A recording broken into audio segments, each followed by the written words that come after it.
Hi, in this lecture we're going to study about long-term evolution, mobile communication technology, and also its enhanced newer version, which is LTE Advanced Requirements. We're going to study also about corresponding to LTE, the 3GPP specifications, the LTE architecture, and the EPC elements. The LTE requirements are organized as these. The two major things are the high data rates and the low latency. Now, for downlink, we want to be able to exceed 100 megabits per second. For uplink, we want to be able to exceed 50 megabits per second. Also, on the delay component, we want low delay, low latency. We want it to be less than 5 milliseconds. In addition, when it comes to how we're using the bandwidth, we want high spectral efficiency and also spectrum flexibility. What this means is that high spectral efficiency means that for a given bandwidth, we are using the bandwidth to send data and support all of these users in a very efficient way. In addition, spectrum flexibility means that for the given bandwidth, we're supporting these users where there is a need for large data rate support, for some places little data rate support. All of this is very flexibly supported such that everybody gets what they need. When we go into LTE Advanced, the requirements become even higher. For higher data rates, we want the downlink to be above 3 gigabits per second. For uplink, we want it to exceed 1.5 gigabits per second. Also, there is spectral efficiency, where, based upon release 8, it was set to be 16 bits per second per hertz, but in release 10, in the more advanced one, we want it to be 30 bits per second per hertz. Now, how do you use these numbers?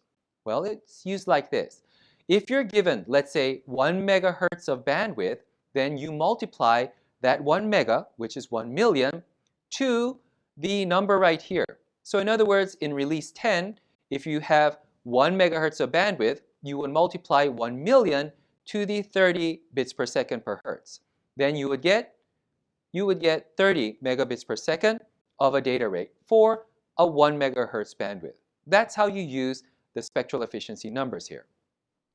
In addition, we want increased number of simultaneously active subscribers to be supported in LTE Advanced, and also have improved performance, especially at the cell edges. What do you mean by a cell edge? Well, if you have a base station that is the center of your cellular area, then your cell at the far edge will be the cell edge. And this is where the performance is the weakest. The data rate is the lowest. And this is where the performance is the poorest. So it turns out that we set the target performance to be at least 2.4 bits per second per hertz per cell. And that's a very high, very good performance at the cell edge. And that's set as the objective in LTE Advanced. Now, let's compare LTE based upon release 8 and LTE Advanced based upon release 10 and beyond, and compare some of the major specifications. In the downlink data rate, well, for LTE, it's 300 megabits per second.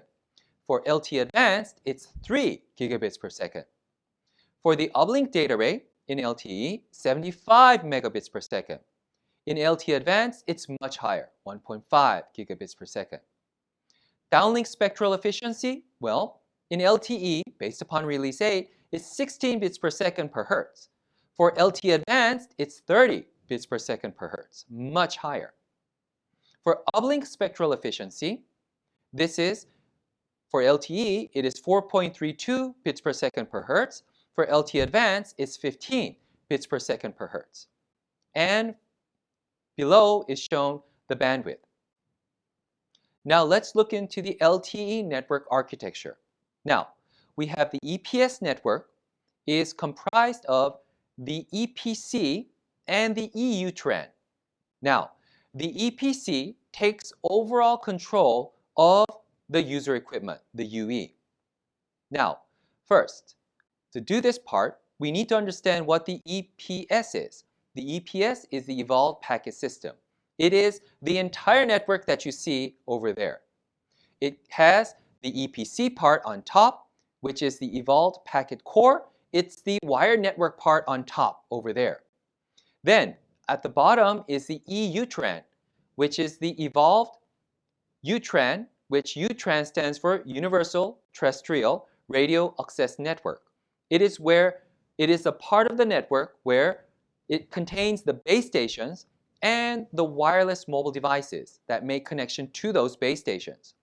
The base stations are called E-Node Bs, and the Node B concept is the base station, and the E stands for evolved.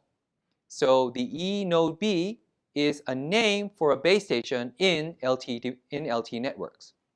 Now, UE is what we're going to call our LTE mobile communication devices. Our terminals, our smartphones are going to be called our user equipment. And that's what we use as UE right here.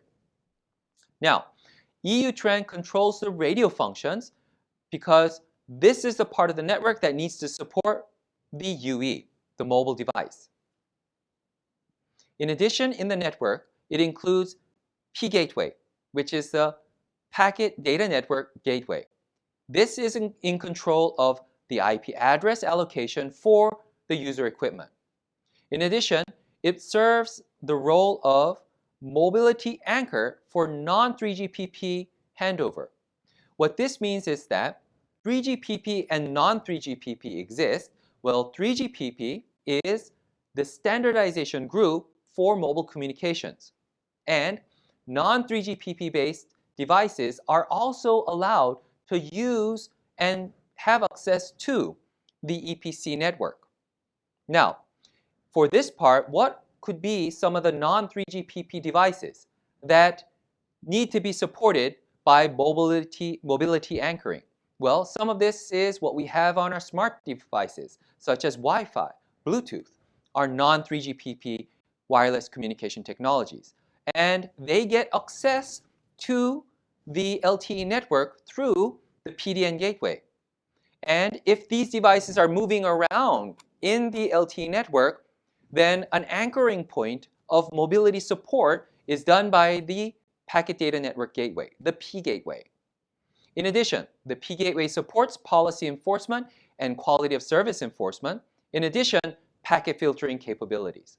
Now, there's also a serving gateway, which is packet routing and forwarding functions are the main features of what the serving S-Gateway does. In addition, mobility anchor for inter-E-Node B handover. What this means is that for an E-Node B, which is our base station, for inter-base station handover, the mobility anchor will be the serving gateway.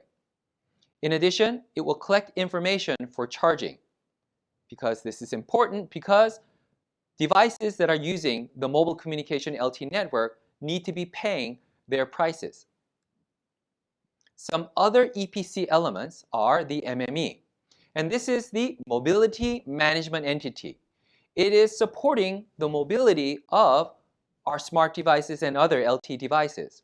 It does user authentication, roaming, also control and process of the signaling between the UE and the EPC. This signaling is meaning signaling control messages that are sent between the UE, which is our smartphone, and the EPC, the Evolved Packet Core, which is the network wired part of the Evolved Packet System. In addition, other elements of the EPC include the Home Subscribed Server, which is the HSS, and also the PCRF, which is the Policy Control and Charging Rules function. The HSS is the entity that controls, that is the database that contains user subscription information. In addition, the PCRF is in charge of quality of service and charging policy control. These are the references for LTE, and you can use them for further studies. I use them to prepare these notes. And in following lectures, I'm going to give you more details about LTE and LTE Advanced. Thank you.